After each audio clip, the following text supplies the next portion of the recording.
लोकसभा चुनाव के लिए बीजेपी को अपनी पहली लिस्ट जारी किए एक हफ्ता हो गया है, लेकिन इस लिस्ट में वरुण गांधी और उनकी मां मेनका गांधी का नाम न होने से सियासी गहमागहमी बढ़ गई है। मेनका गांधी ने 2019 का लोकसभा चुनाव सुल्तानपुर सीट से जीता था, लेकिन अब की बार तमाम राजनीतिक पंडित यह कयास लगा रहे हैं कि यहां से बीजेपी उनका टिकट काट सकती है। उसके कुछ कारण भी हैं जो हम आपको अपनी इस रिपोर्ट में बताएंगे, लेकिन उससे पहले इस सीट के इतिहास को समझ लेते हैं।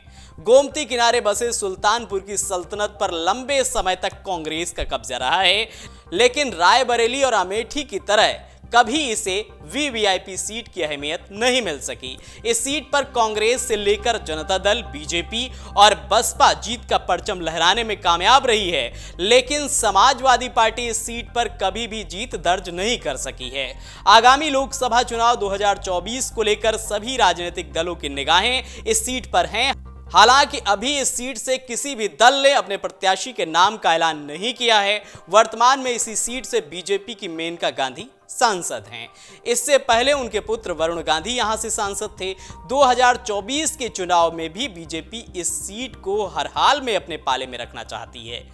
2019 लोकसभा चुनाव के परिणाम पर अगर हम नजर डालें तो बीजेपी की तरफ से मेनका गांधी ने चुनाव लड़ा था, जिन्हें 4,59,196 वोट मिले थे, जो कि करीब 45.88% थे। बसपा की तरफ से चंद्रभद्र सिंह सोनू ने चुनाव लड़ा था, उन्हें 4,44,670 वोट मिले थे।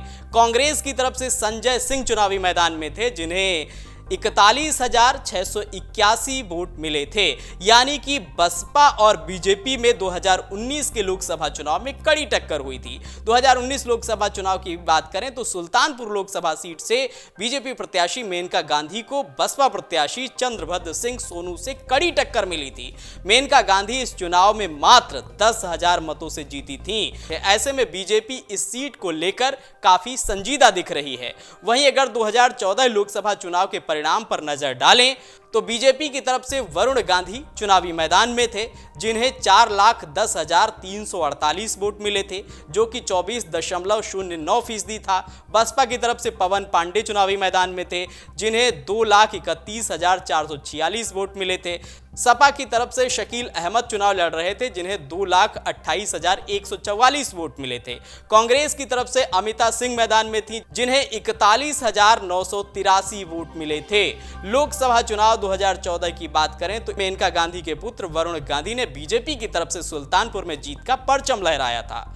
लोकसभा सीट सुल्तानपुर में अब तक 17 चुनाव हो चुके हैं, जिनमें से सबसे अधिक सत्ता कांग्रेस के हाथ में रही है। कांग्रेस ने 8 बार इस सीट पर जीत दर्ज की है, जबकि बीजेपी को 5 बार सफलता मिली है। इस सीट पर सपा का अब तक खाता नहीं खुला है। बसपा यहां से 2 बार जीती है। जनता दल 1 बार, जनता पार्टी 1 बार और निर्दलीय 1 बार चुनाव जीते हैं।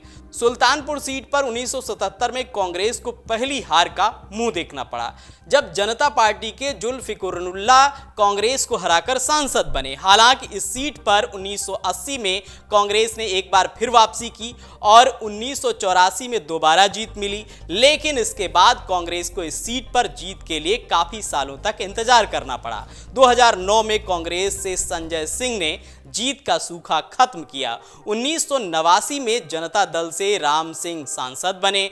90 के दशक में राम मंदिर आंदोलन के दौर में बीजेपी ने इस सीट पर कमल खिलाने में कामयाबी हासिल की थी। 1991 से लेकर 2014 के बीच बीजेपी ने 4 बार जीत हासिल की है। 1991 और 1996 में विश्वनाथ शास्त्री जीते, 1998 में देवेंद्र बहादुर और 2014 में वरुण गांधी। वहीं बसपा इस सीट पर 2 बार जीत हासिल कर चुकी है, लेकिन दोनों बार सांसद अलग रहे हैं। पहली बार 1999 में जयभद्र सिंह और 2004 में मोहम्मद ताहिर खान बसपा से सांसद चुने गए। तो मतलब साफ है कि मेनका गांधी 2019 का लोकसभा का चुनाव बसपा प्रत्याशी से बहुत कम अंतर से जीत पाई थी। इसलिए बीजेपी या तो उनका टिकट काट सकती है या फिर मेनका गांधी की सीट बदली जा सकती है। अगर आप ये वीडियो YouTube पर देख रहे हैं तो हमारे चैनल को सब्सक्राइब करें और बेल आइकन को दबाना ना भूलें। अगर आप Facebook पर ये वीडियो देख रहे हैं तो हमारे पेज को लाइक करें।